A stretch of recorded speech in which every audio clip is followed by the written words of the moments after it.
Depuis longtemps, je vais dans une forêt. Dans cette forêt-là, j'ai trouvé une cabane. Une cabane qui ressemble énormément à une maison. Avec l'intérieur aménagé, des toiles partout, il y a une porte à l'extérieur, il y a un foyer, four. Presque, c'est quasiment un four. Je trouve ça hyper bizarre parce que à toutes les fois que j'y vais, ça change. L'intérieur, à l'intérieur change, à l'extérieur ça change.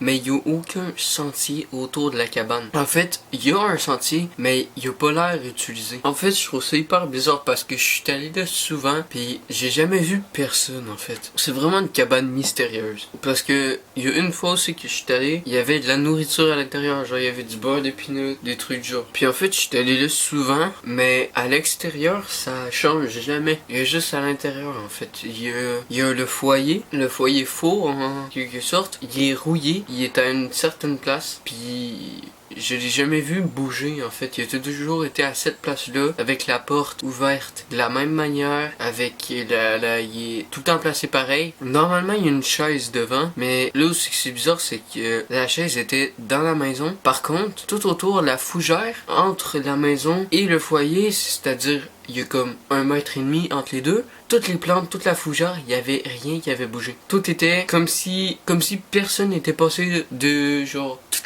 depuis toute l'été. Pourtant, quand je suis allé au printemps, la chaise était à l'extérieur. Puis d'habitude, la porte est fermée. La porte, en fait, c'est juste une toile. Puis là, elle était ouverte. En fait, ma théorie, c'est que la personne va là seulement pour dormir la nuit, puis elle reste jamais pendant le jour. Puis c'est pour ça que j'ai jamais vu personne. Puis ça expliquerait aussi pourquoi. Parce que toute la fougère autour de la cabane est encore là, puis qu'il n'y a pas l'air d'avoir d'activité. En fait, la personne, c'est comme si elle viendrait dormir le soir, puis elle partirait le matin. Donc, elle aurait pas nécessairement, elle serait pas dehors pendant la journée. Donc, la fougère, elle resterait là, parce qu'en fait, s'il fait juste aller là dormir, ben, il va pas aller se promener dehors, puis tu vas aménager tout, puis bref, vous avez compris. Donc, ça, c'est ma première théorie, que ça soit un sans-abri, puis en fait, c'est la seule.